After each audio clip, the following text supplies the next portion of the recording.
Welcome back student to our channel study with me. मेरा नाम है अलका और जैसा कि हमने मॉडर्न हिस्ट्री स्टार्ट किया हुआ है, मॉडर्न हिस्ट्री में हम एडवेंट ऑफ द यूरोपियंस पढ़ रहे हैं, जिसमें हमने ब्रिटिशर्स, पोर्तुगीज़, डच और डेन्स कवर कर लिया है।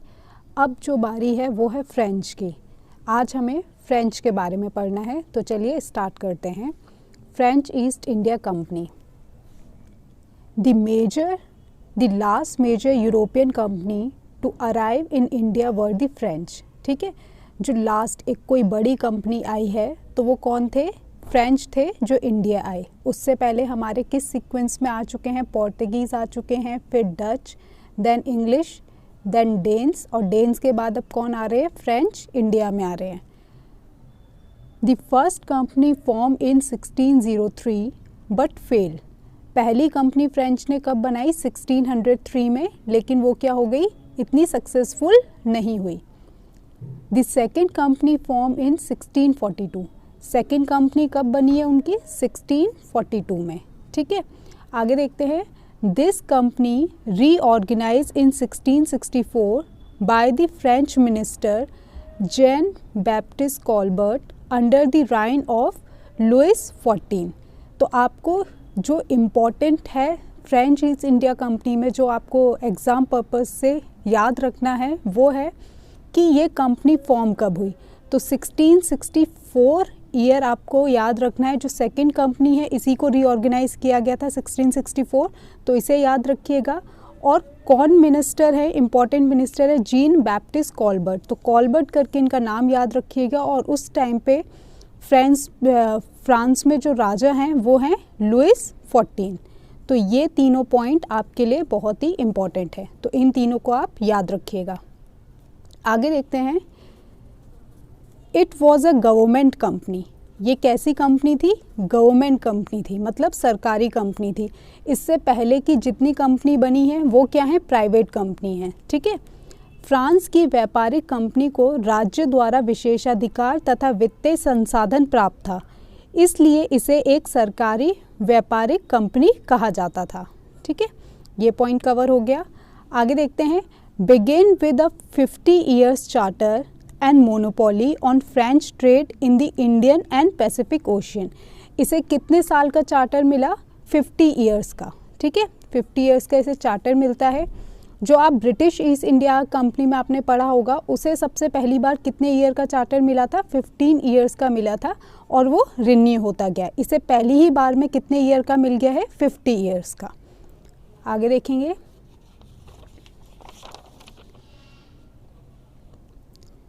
यहाँ थोड़ा सा वर्ल्ड मैप देखते हैं, लोकेशन देखते हैं सारी।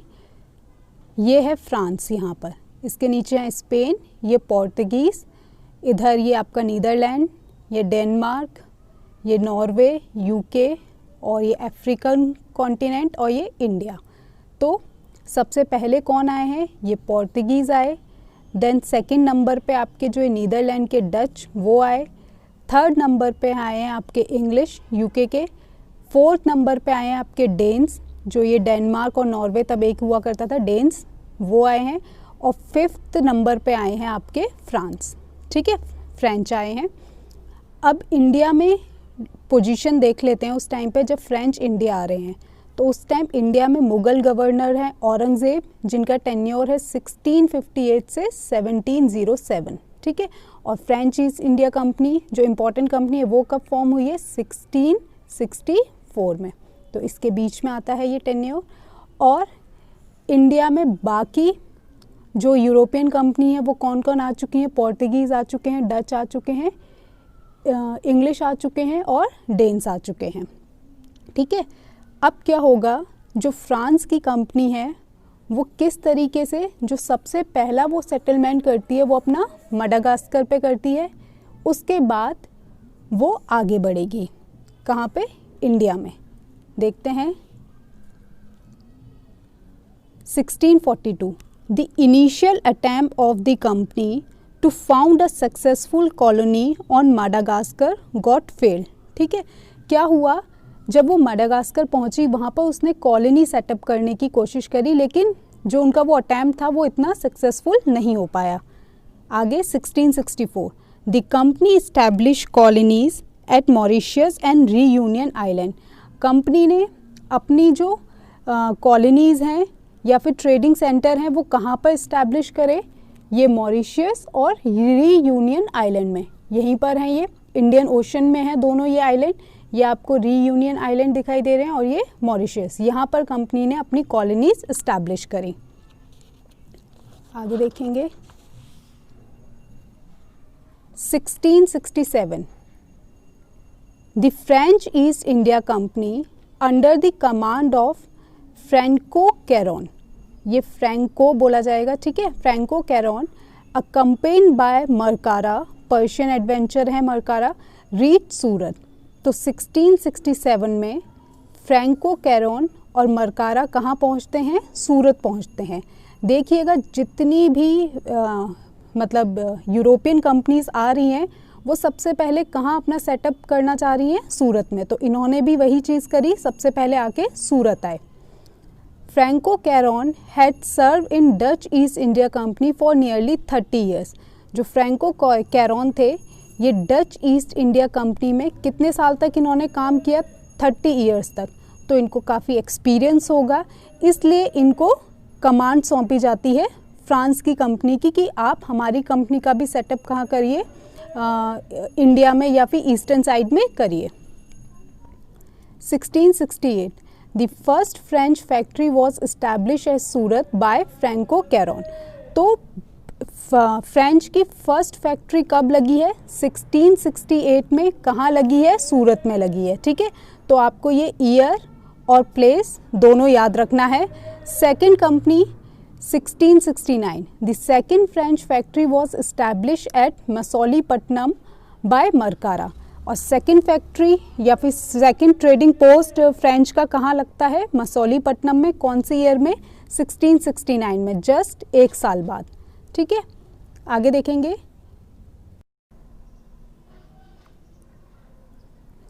अब्दुल्ला कुतुब शाह 1626 से 1672 इनका टेन्योर रहा। Was the 7th ruler of kingdom of Golconda, permitted the French to open a factory at Masulipatnam, ठीक है। तो मसौलीपट्टनम में फ्रेंच को अपनी फैक्ट्री स्टैब्लिश करने के लिए परमिशन किसने दी है? अब्दुल्ला कुतुब शाह ने, जो गोलकुंडा के क्या हैं?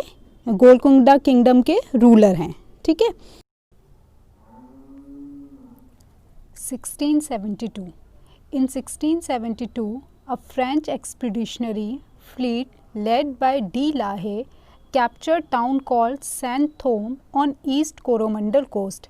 क्या हुआ है? 1672 में एक और एक्सपीडिशन आया है अंडर डी लाहे के, और उन्होंने क्या किया?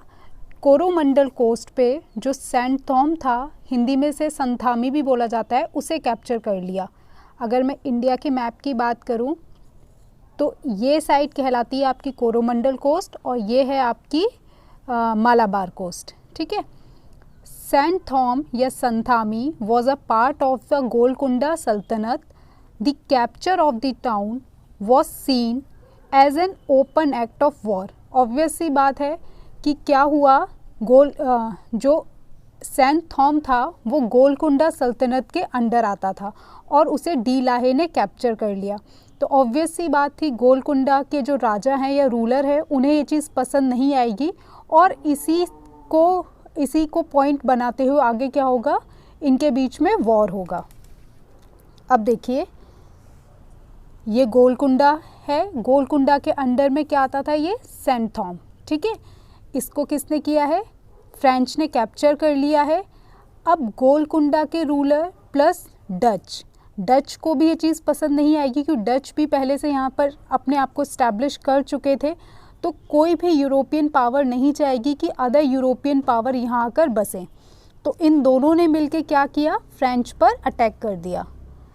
D La Haye had to surrender it to the Dutch after his defeat by a combined force of the sultan of Golconda and the Dutch, ठीक है। नेक्स्ट देखते हैं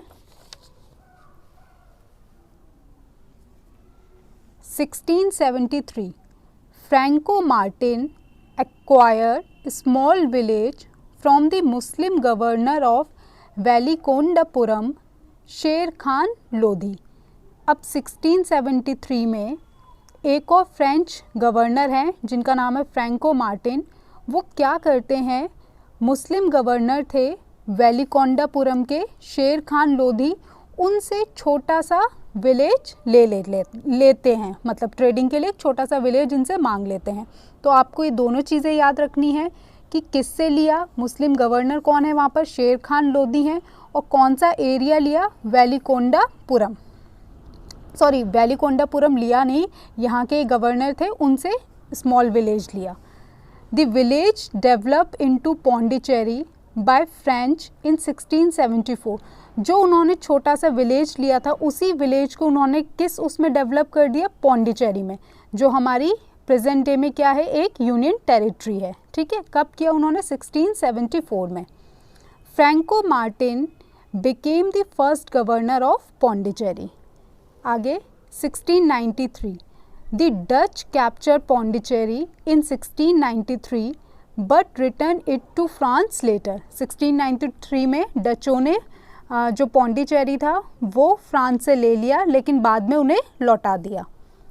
1697 treaty of Ryswick between Dutch and France. Dutch और France के बीच में एक treaty हुई जिसका नाम है ट्रीटी ऑफ रिस्विक। ये एक तरीके से पीस ट्रीटी थी। नेक्स्ट देखते हैं,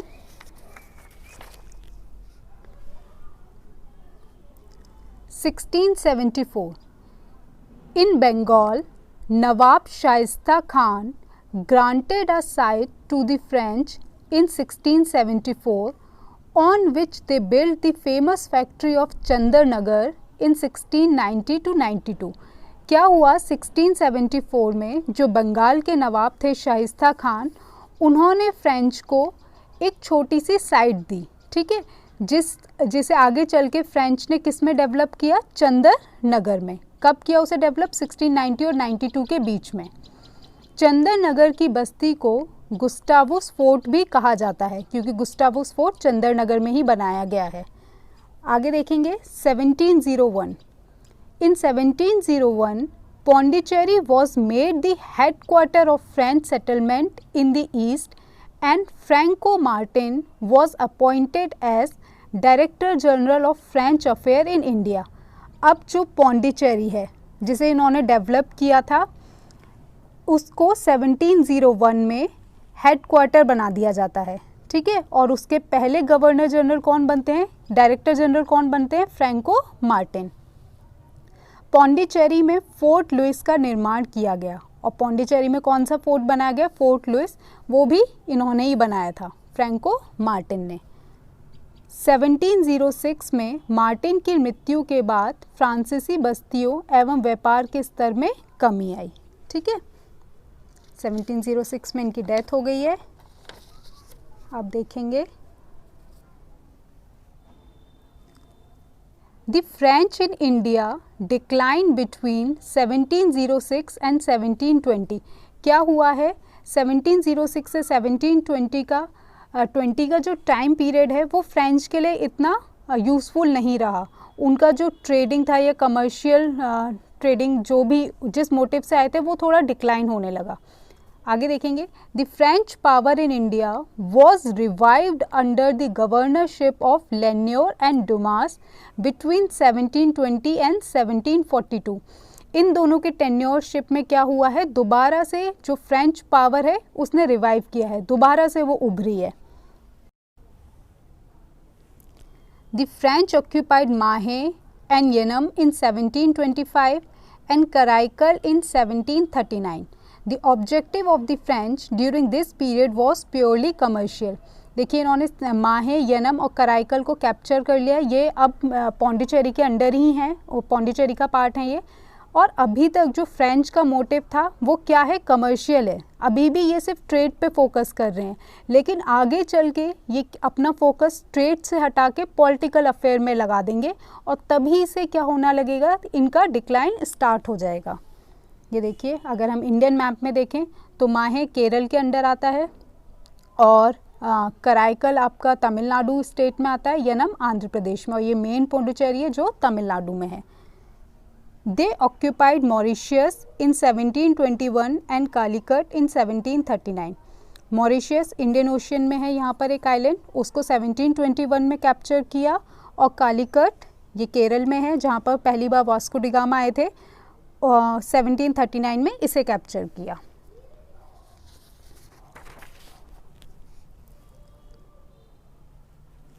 (1742) Dupleix became French governor in India.